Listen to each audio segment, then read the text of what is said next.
Hey Elliot, how's it going? Pretty good, Josh. How about you? I'm doing pretty well.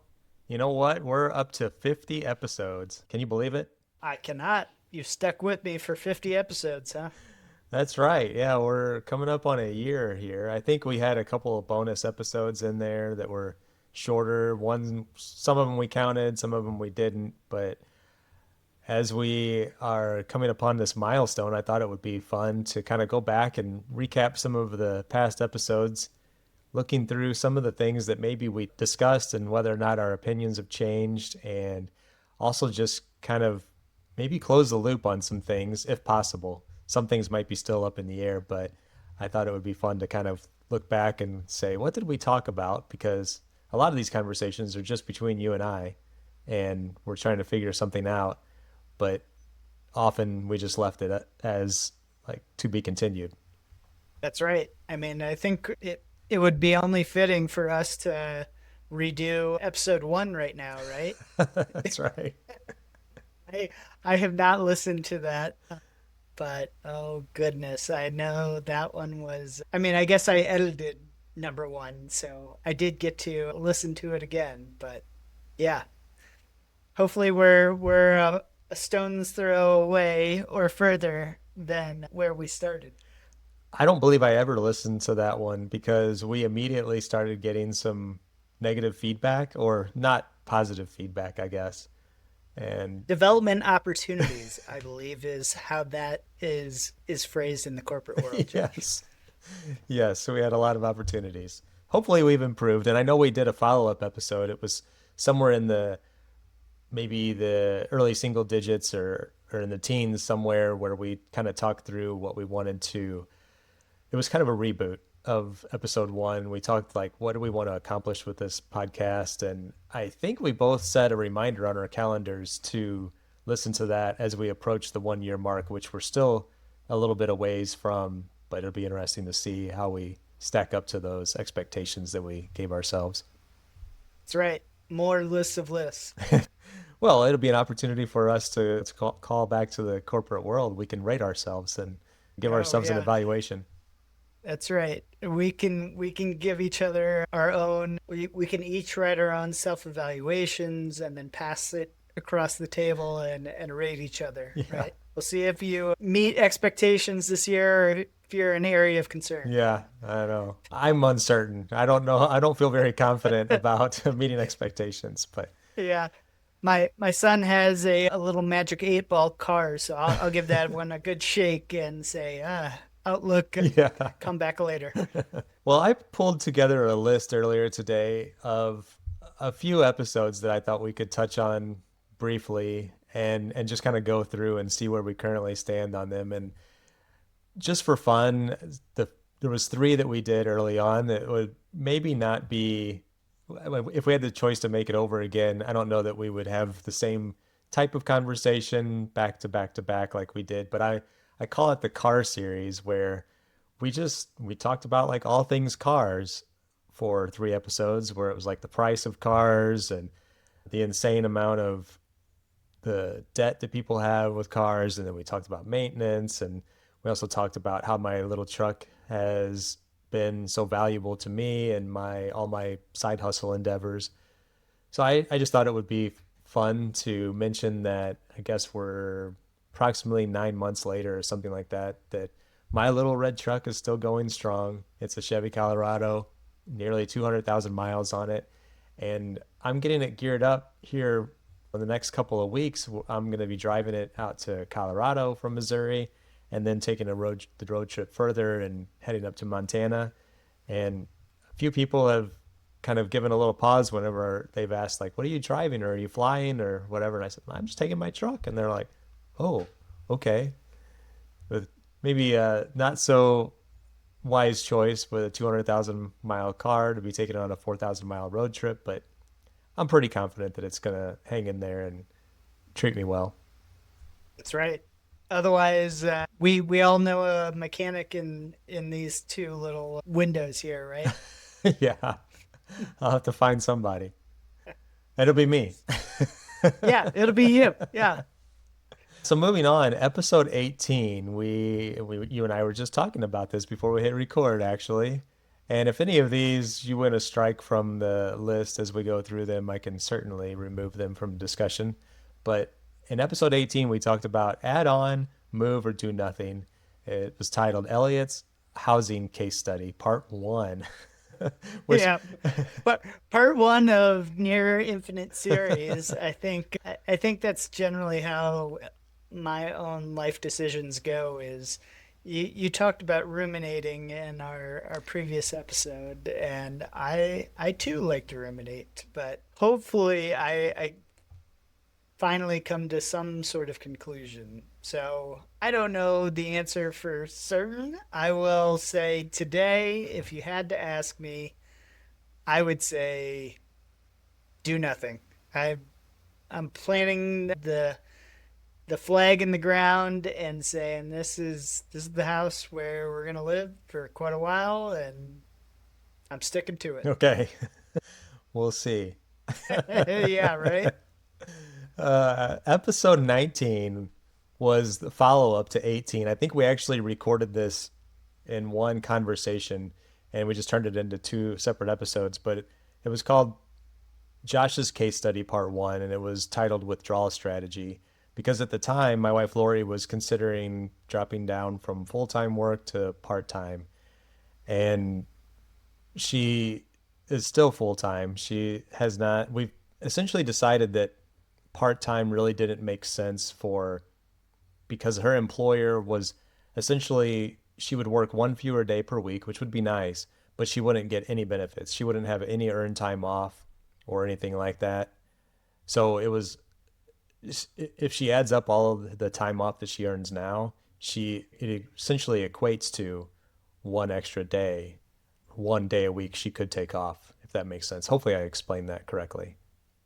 Yeah, I think I follow you only because I know the situation probably fairly in depth. But yeah, Yeah. you know, my feeling on the matter is well known, so I won't rehash it.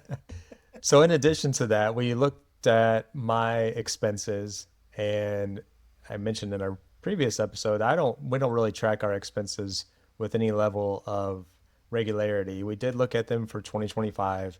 We looked at them for January of 26. We're just pretty confident in knowing what our spending patterns are and having a level of, I guess, funds available should there be lumpiness or emergencies or things like that. So we don't really have any concerns that we need to continue that going forward. So we have a really good idea of what our spending is. And yeah, the withdrawal strategy, I have a just a bullet here. I said we have concepts of a plan. I don't know if you know what that quote is in Yeah, reference to. yeah. Oh yeah, no plans to have a plan. Yeah, no, I'm picking up what you're throwing down, Josh. So I think there's going to be, once she finally does leave, we have sort of a hybrid approach where we're going to have money coming in from a withdrawal strategy from probably a couple of different sources. And I've just like we do, based on if I were to stick my flag in the sand today, I would probably say a portion of it is going to come from 72T, a portion of it is going to come from rental cash flow, a portion of it is going to come from just drawdown on cash reserves and brokerage account and those kind of things, and then continue to do Roth conversions for a number of years until we get to a state where maybe one or two of those things drop off and then we're just living on rental cash flow and retirement drawdown. But that's kind of where we're at right now. And I don't see that changing, but it could.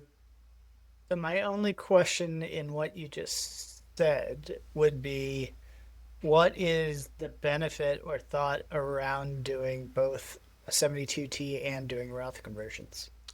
Well, if I understand it correctly, so I would not be able to, or I would not need to do a full on like 72T to maximize all of my, or to be available for all of our expenses. It would be just like a fixed income. It would be a portion of our annual income, if you will. And then that would last until 59 and a half. And then the Roth conversions would be so that I can eventually have more money available outside of traditional retirement accounts.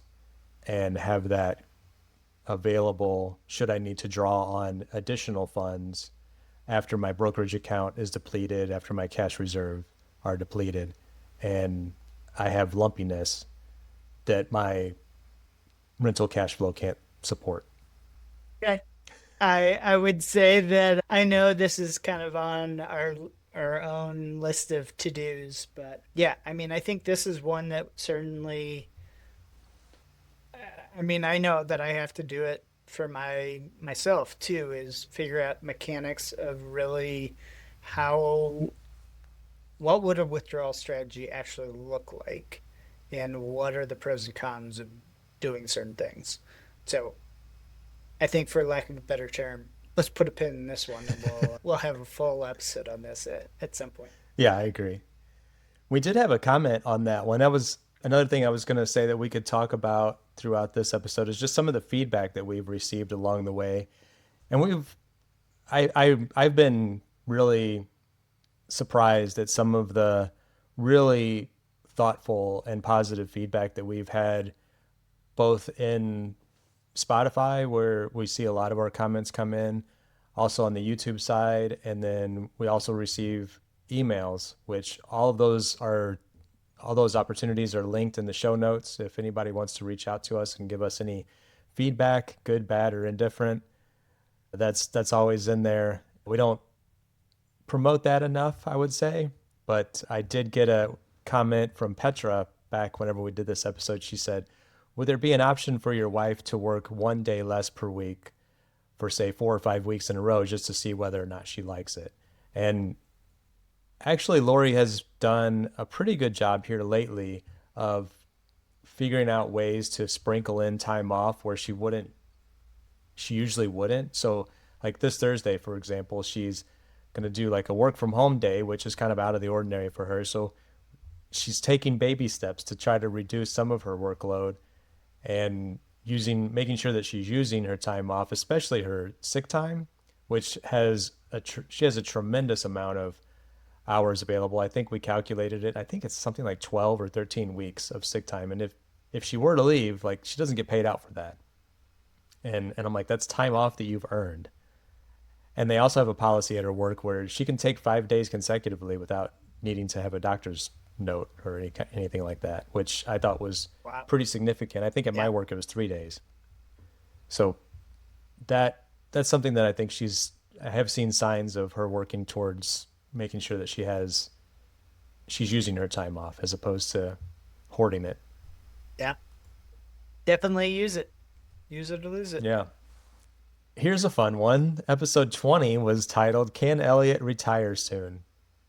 And in it, we discussed both the financial and the psychological factors of where you were at that point in time and what you were thinking and kind of what would need to happen in order for you to reach a certain milestone. Yeah. Soon's all relative, right? Yeah.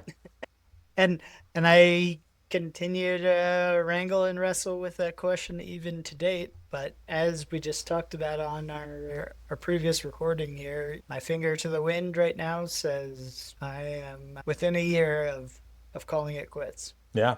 That's exciting. If I could somehow wave my magic wand and raise my hand and say, hey, work, you can get rid of me now. I'll take a little less money. I think I would be waving ecstatically. So I know some people in the space certainly have said, yeah, here's how you can try and negotiate a quit Hmm. or retire early or anything else like that. But yeah, for the I definitely have a series of benefits that kind of cause my date to be what it is. Mm-hmm. That's fair. Episodes 21 and 23, we talked about side hustles, both from the perspective of my experience and then just like the benefits that they can provide.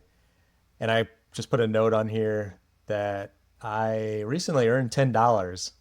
I guess you could call it a side hustle. That may be, aside from rental income and just market increases and things of that nature, that might be the first money that I have earned since I retired 14 months ago. And it wasn't even something that I was wanting or expecting, or I tried to say no to it. But at one of my rental houses, the next door neighbor and I share a fence, and he's an elderly man. And he came out one day and he said, he just asked me if I could reattach a couple of pickets to the wooden fence, the wooden privacy fence between our yards. I'm like, yeah, sure, no problem. And to go into his yard to do it. And he's like handing me a $10 bill. And I'm like, no, no, no. This will take me like just a few seconds. He's like, no, no, take it, take it, take it. I'm like, okay. And I think it's almost like it made him feel good to be able to do that for me. So I accepted it. It's still in my cabinet. I haven't spent it yet. Not sure what I'm going to spend it on, but really, I feel like it might be the first $10 that I've earned since I've been retired. And he actually is looking to get part of his fence replaced. And I'm like, yeah, we can just figure out how many pieces are needed, and I can pick them up and replace those for you. And he's like, well, let me know how much I'm going to owe you. I'm like, you don't owe me anything. This fence divides our property lines. I don't care. I'll fix it for you. He's a super nice guy, but yeah, so I might end up earning a little bit more money. There you go. Well, maybe if you're coming to the Phi Social this week, you can spend it on your first round at the bar. Yeah, that's a good idea. I have said no to a lot of opportunities in the last 14 months. I think that was a bit of a surprise to me because I had made my list upon list, like you have joked with me several times. In that, I had make furniture for other people. I had some handyman work that I knew would be opportunities to earn some extra money, and I've actually said no to a lot of it. I've had some opportunities come my way, and I've either had to say no or not now, that I can't do that right now. But it's interesting, and it's also one of those other levels or layers of confidence that I have in the back of my mind that if things were to go sideways, there is always potential to make some amount of money if I needed to. That's right. Easy to turn the faucet back on if you are so inclined. Yeah. And so that maybe that's something that you can always keep in the back of your mind as well. I mean, once you say, like you said, turn off the faucet, it doesn't mean you can't turn it back on or just have it dripping or trickling to some extent. That's right. Yeah, no, I certainly have expressed that to Dawn as well, is just because if I were to theoretically walk away from my job doesn't mean that I'm never going to make another dollar in my entire life. I don't think that's. I'm bound to make $10 somewhere. Episode 26, we titled it Time to Leave the Fire Community. This was actually our most popular episode overall. I assume it was because of the title, and it got some traction. I think it got pushed out on Spotify to more audience members.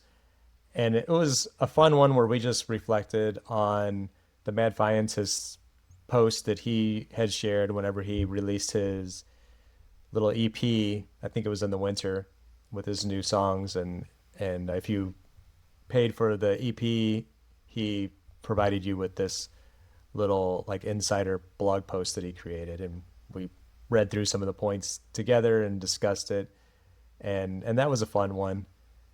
And I just put a note on here that I was going to ask you, like, do you feel like we're getting more involved? Because we talked a little bit about it in that conversation of like, yeah, maybe we can step away because we've achieved essentially what we want to achieve, or there's still things that we're getting out of the community as a whole. And I know we talked about some things don't necessarily pertain to us anymore, but to some degree, I would say that maybe we're both inserting ourselves into the community a bit more in the last like 5 or 6 months since we did that, since we had that conversation. Yeah, that's a loaded question. Yeah, I mean, I think it certainly the number of Phi activities that I do in a given month is much more than even what I would say our Choose Phi local chapter advertises, right? I mean, I would say the number of events that typically happen in a month, just based off of what is quote unquote advertised on the Choose FI St. Louis event space, is The first Thursday of the month, and then usually a social at some brewery thereafter. And then there's also the I think the I don't remember the exact name of it, but the women's kind of social gathering. So there's kind of those three events within the month. But of course, like you and I having this conversation, I would say kind of meets that checks that box. So generally add 4 to 5 more of those things in a given month. So all of a sudden, instead of averaging once or twice a month, now I'm averaging probably 1.5 to 2 times a week. And that's assuming that also we don't have a random get together with 5 people out doing something else. So, yeah, I mean, I think it is. I'll reference Brad's Choose FI newsletter again in this episode. I'm going to go back to Brad's weekly email from this week was also about kind of lifestyle inflation and how hanging out with other people outside of the FI community changes our actions, right? And so I talked about in earlier podcasts how, yeah, hey, maybe there's other people around me that are thinking about doing a home edition or have done home edition. And so whether I'm really intentionally thinking about that or not, that's guiding and changing my actions, right? Is everybody uses the quote of you're the average of the 5 people that you spend the most time with. And so if you're spending time with people that are inside the FI community, your behavior is going to be very different than if you're spending time with people outside of the FI community. So yeah, to get back to your original question, as I've meandered along this path, I would say that I've tried to dial it back a little bit. That doesn't just become my identity. Is just hey, you're that FI guy, or that you're just replacing one thing with another. But I think by and large, it's creating that community so that when eventually I take that this new life transition, that I'm set up for success on the other side of that. Yeah, that's a good point. And I was thinking along the lines of you even participated in presenting the Phi 201 within the last couple of months, and your name was mentioned in the episode that for Phi 201 on Choose FI as a presenter with Alan, and that was pretty cool. So it's like you've you've kind of gotten into the community, I would say, a little bit further than maybe you were at that point when we had that conversation. And not to say that I'm not saying there's anything right or wrong with that. I'm just it's interesting how things have evolved. And in fact, I don't remember if I told you this or not, but I did reach out to Kristen, one of our admins, and offered to do a real estate 101 presentation for the group, and she was like super excited to have me do that. And so now maybe I was a little bit too gung ho. I was like, oh, there's my buddy Elliot up there presenting. I can do this too. And but it's probably a good thing because I need to get out of my comfort zone a little bit and try hard things, and I think it would be beneficial to the group. But yeah, we're both taking the opportunity. We're going to Camp Fi here later this year. Your point about how it's sort of like keeping up with the Joneses outside of the fire community. I could make the argument that there's a keeping up with the Joneses within the fire community too. And Yep. the thing that I see here lately that has I've kind of reflected on from my own just awareness is that there's a lot of people that do a lot of cool things in the fire group. And our friend Kristen, she's got Five Friends Travel. My wife Lori and I are going on a safari later this year with that group and looking forward to that. But then there's also like trips that she's going to have next year. And we're like, oh, that sounds cool. Maybe a trip to Japan is on the horizon. Well, I think it's all sold out now, but like that sounded really cool. probably wouldn't have been on my radar otherwise. There's all these like Amberley Grants has the Fintalks cruise, which I've heard some people talk about recently. I'm like, oh, that would be really cool. They're going to Antarctica in a couple, maybe it's next year or the year after.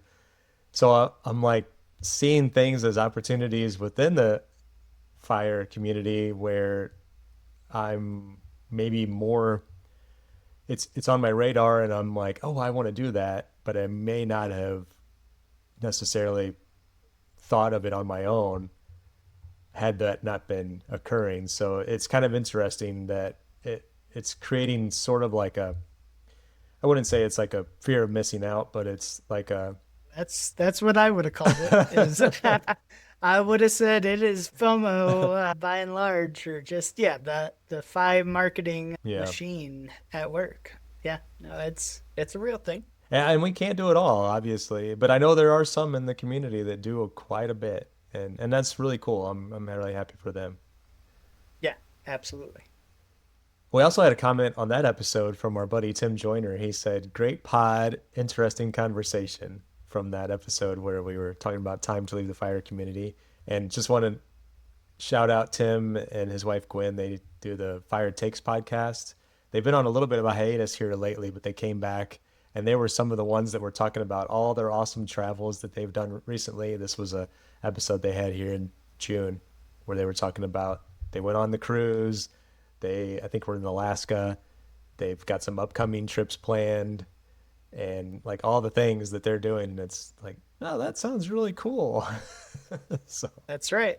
Well, and I know that Gwen and Tim both know Brandon from the Mad Scientist personally, so I mean, I think it's great to see that doing what you really say that you should be doing, right? Is that we solve for money problems so that we can go live the rest of our life. Like our life isn't just meant to always just be talking about FI. So I certainly think that Brandon's article resonated quite a bit with me, and that's great to hear that I think the rest of our listeners agreed, or at least, hey, it was a clickbaity enough title that got some listens. So hopefully you found enjoyment from it as well. yeah, I think it was the latter. Episode 29 was missing work and improving health. And I think in this one, it came out in early February of this year. And we were talking about being accountability partners for each other. And I know for myself, there was some things that I wanted to accomplish. I wanted to get a primary care physician, which I did, and went and had a lot of tests done and everything checked out really well. I also wanted to make sure that got a colonoscopy. So I have that scheduled. That's in August, actually. So I'm not looking forward to that just because of the stuff that you have to do prior to the actual exam, but we'll get there. And then the other thing that I needed to do was to find a dentist, which I still haven't done.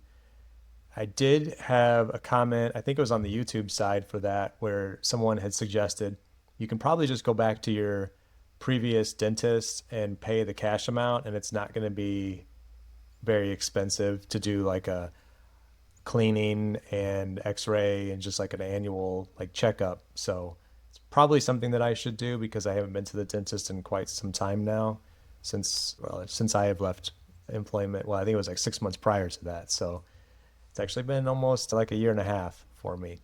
And that's something I need you to hold me accountable for. All right, Josh, I'll keep you accountable to the dentist. Yeah, obviously, you holding me accountable on the other side. Yeah, I will say, yeah, I didn't progress in the way that I would have liked to, but I am now at least going to physical therapy twice a week, and like I mentioned on the last episode, going to see a therapist here again. So while not the physical health in its entirety, I think at least I'm making some progress. So And I would it's say not lost. to put a positive spin on it, you were open to the opportunity to work on some things. It just went in a different direction than you thought was the direction you were going to take back in January. Let's keep it positive. You're always that positive thinker, Josh. Well, we know better than that.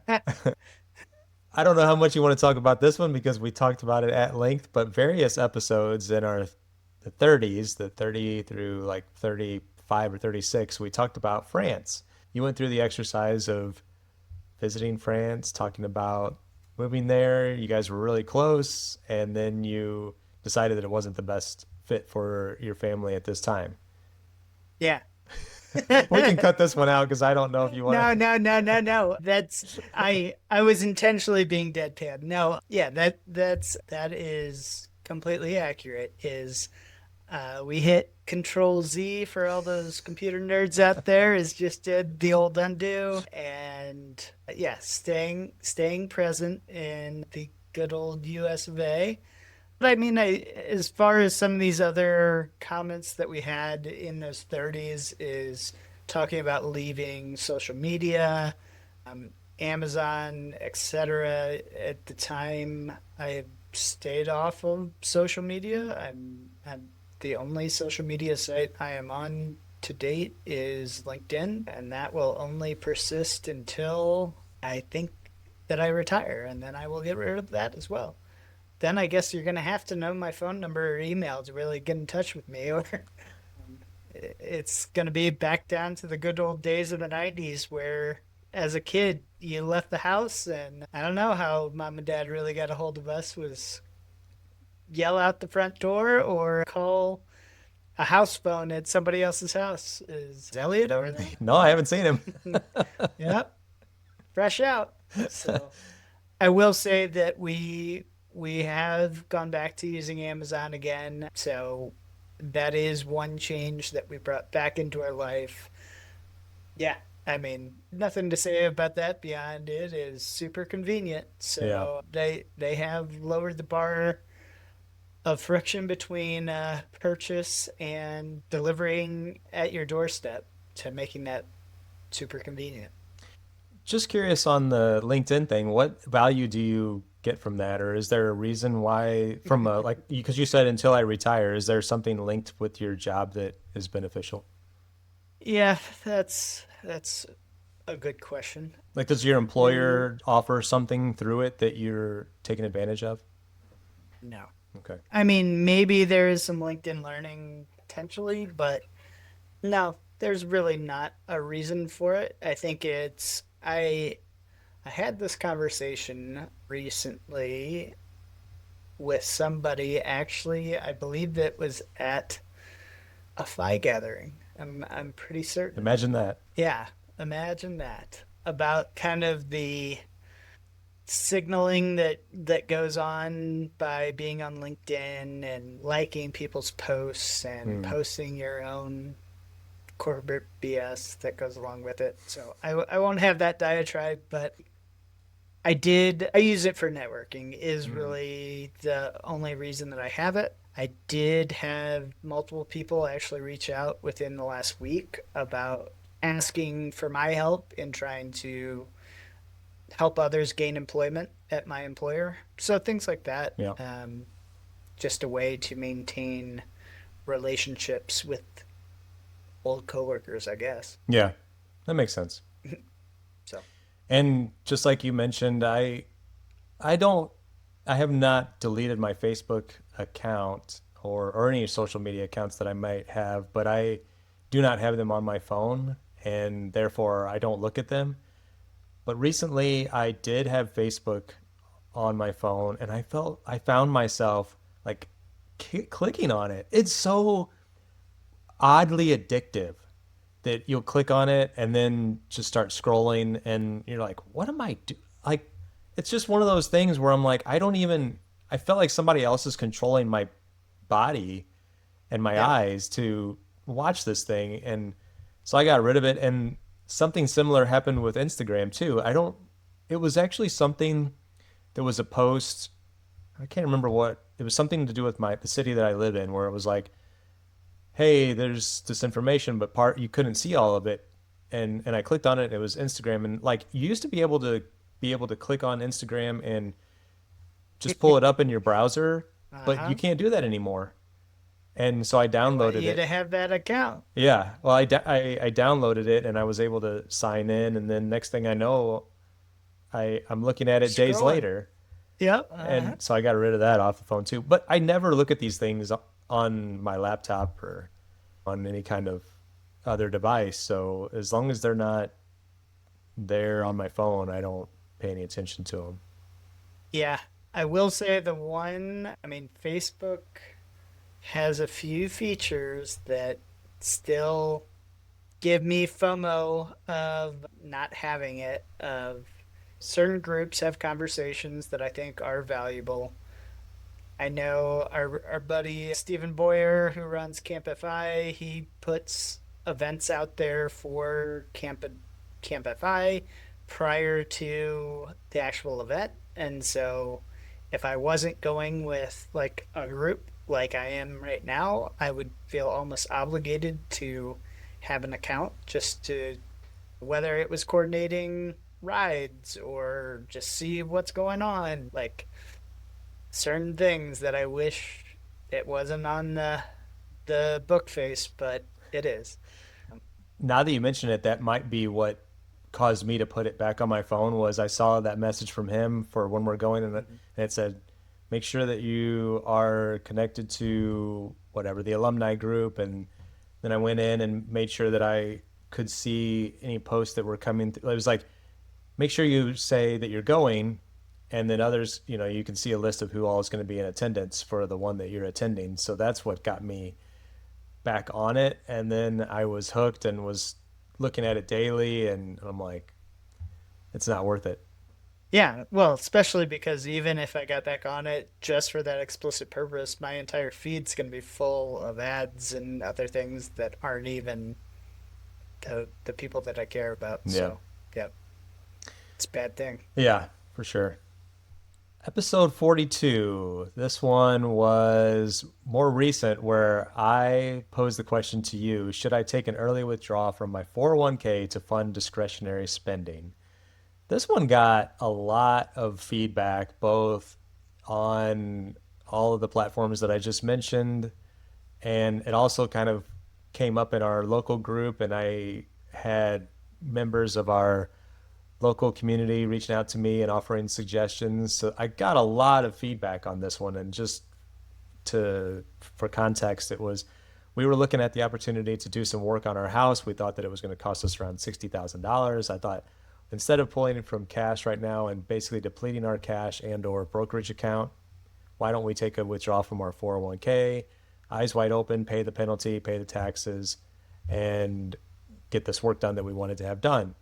And I got a lot of feedback saying, maybe you should think about it from this way or do a hybrid approach and that sort of thing. So I decided to hold off on it temporarily. And then I started getting some of the quotes on the work that I thought was going to cost a certain amount of money was going to be exponentially more expensive.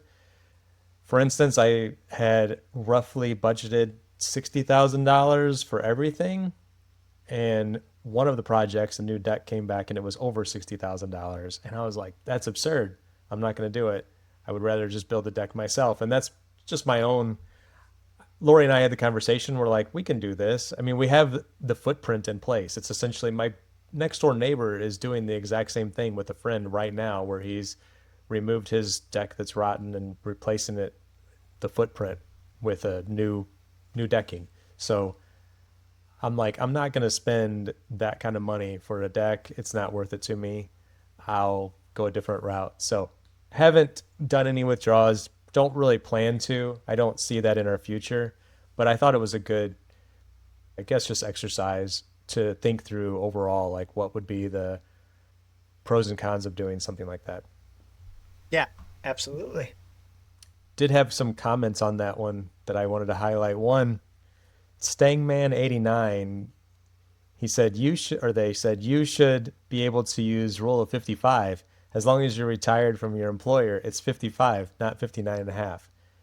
And I don't know how old this person thinks that I am, but I am only 49. I'm not in my 50s yet. It kind of gave me pause whenever I first read Don't you that. put that evil on me, Ricky Bobby. That's That's right. right. So I did double check, and the rule of 55 only applies that if you leave your employer in the year that you turn 55, that you can withdraw from your 401k penalty free. And then there was another email that came through from Joe Salberry. He just wrote a very thoughtful email. He had an Excel spreadsheet even that he shared, and he's like, hey, if you do these things and just maybe time them over a period of 3 years, here's a way that you can fund those projects without tipping into your 401k. It was just like, wow, I can't believe somebody went to that level of thought and put all that together to share with me. So I thought that was really, really nice. And there's some great people that are listening to our conversations here. Yeah, no, that's awesome to hear. I mean, I know that we've both had people walk up to us. I know just even in our local chapter that I had no idea actually like list to the podcasts and give insightful comments and kudos and things like that. So yeah, really appreciate anybody that listens and takes the time to give us any sort of feedback. So Yeah. thanks to both those commenters. Episode 31. This was one of my favorite conversations as I kind of reflect back. It was called The Great Transition from FTE to RE, or from full time employee to retired early. And one of the comments that we got on that one was from Sarah. I'm not sure if this is our friend Sarah, but she commented, I think I must have said something along the lines of, people ask me, what do you do all day? And she said, what do you do? Whatever I want. Right. Whatever I want, what I want, with who I want. That's right. That is the dream. Yeah. Episode 35. Any regrets from your fire journey? We had someone, I actually just saw this comment for the first time today. I don't know if you saw this at the time, or do you know this person? I don't. I kind of figured that you knew them. No, I don't. So Dory McClellan said, Josh, great insights. I feel like Elliot could have dug a little deeper with a winking emoji. She said, great work, guys. Thanks for doing what you do. Yep. Well, thanks, Dory. Keeping me honest. Yeah, I think that's generally true for any of my real prep work around here. Is it could be a little bit better. I could do work a little bit harder. But we do what we can. I'm certainly not keeping score over here, but we did talk before we hit record earlier today that Elliot's in a different stage in life than I am. He's got three little kids at home and he still works full time. So different set of circumstances than I have, where early retirement and my kids are all in their 20s now. Hey, remember, Josh, money only solves money problems. So this might persist well beyond any Oh, retirement date. oh no, no. We're gonna have to flip the script the other way once you pull the trigger. That's right. Episode 36 was, why did we pay off our low interest mortgage early? This was just Lori and I, the little short one that we did whenever we were actually up against the clock, because I think we ran out of episodes in the can. And it was a fun one. I had to twist Lori's arm to join me. We just gave our thoughts on why we paid off our mortgage early, and she chimed in, and it was pretty well received. So we got some feedback. One comment was from Sash. She said it was great to hear from Lori, bring her back for more. I like the look on her face when you were discussing the 5 account system. Clearly not her favorite approach, which that was in reference to, at one point I was like, we need to have all these different savings accounts to do all these different things. And she was like, I think she just kind of like hung her head and rolled her eyes and shook her head. On that same episode, we also had another comment from Dory McClellan where she said, this was a fun glimpse into your life. Great job, Lori. So maybe at some point we'll have Lori back on the show. I don't know. I haven't talked to her about it, but actually, I wouldn't mind, as we kind of wrap up here for episode number 50. We're coming up on a year. I know you and I have talked about it a little bit briefly from time to time about having guests or bringing on other people that can contribute a little bit to some of these conversations, and just starting with our wives potentially, or our friends or whomever, I think would be something that I would be up for as we move into the next 50 episodes. That's right. No, I certainly don't have any issues with that. I think all I'm hearing you say is you want to add a third to this thruple, huh? But no, I think there's a lot to be gained from hearing other insights just beyond our own, and also a great opportunity for us to also hear from other people and continue to have fun conversations. I think that was the whole reason that we wanted to have these conversations in the first part, is just that it was solving our own problems, but also just having conversations that we were going to have anyway. Yeah, I'll have to rely on you and all of your skills from LinkedIn for networking so that you can bring all these people into the conversation. Yeah. We finally found my use case, Josh, is my value to the podcast will be known. Yes. One other thought that I had, I'm just throwing it out there, is we talked about bringing along the little lavalier mics that I have that we can maybe record a conversation when we're at Camp Fi together in a couple weeks. And that might be something that we can explore as we go forward as well. We don't always have to be on this platform where we're sitting at our individual desks in our homes and talking into these mics.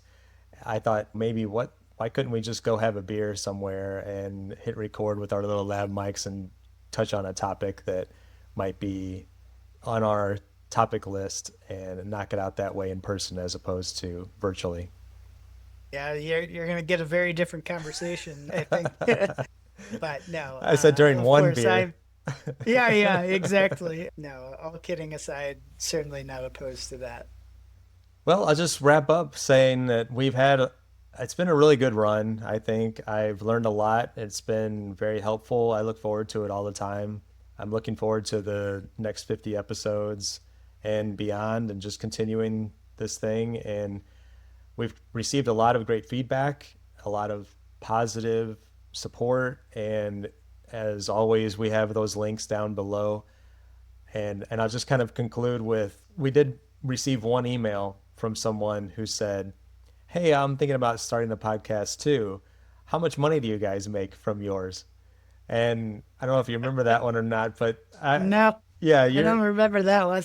your laughter though is Yeah, yeah, very key telling. to, yeah, very telling Yeah. to the answer there is we've not made so much as a dollar off of this. It's all But we are definitely negative. negative. We'll Yeah. tell you that. Yeah. Yeah. It is not a money-making endeavor, at No. least for us. Yeah.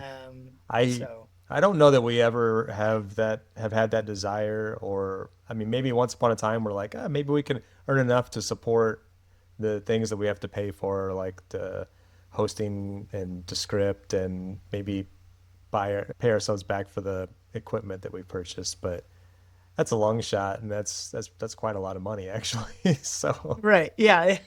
Yes, when looking at the expenses, it's not a zero number. So as much as you may think this is just a free endeavor, it's not. So give all your local podcasters at least a thumbs up, pat on the back. That at least is enough. Thanks, I think, to the two of us. But if you want to throw us a few dollars, we always have the buy me a coffee if you're so inclined. yeah, if anyone made it this far, we do have links Yeah, in our show notes that I don't think anyone has ever clicked on, except for yeah, except to email us something. that's right. And I know over on YouTube, we used to get quite a few comments from the user 70QQ. We haven't heard from them in a little bit, but there were always some good comments over there on YouTube as well. Yeah. And I know that personally, I also get a fair amount of just in-person comments. So thank you to all of those people that do listen to us ramble on each and every week for 50 weeks. Yeah. Yeah. I almost kind of cringe a little bit whenever I get that direct like feedback where like, "Hey, I listened to your episodes and they're really good." And I'm like, "Oh, Like, really?" oh God, yeah. What did I say? It's much easier to get feedback from someone I don't know, I think. Yeah, But anyway, nice. this was fun and it went a lot longer than I expected it to. Yes, fun as always. Yep. All right, Elliot. See you in the next Sounds one. good, Josh. Yep. See you soon.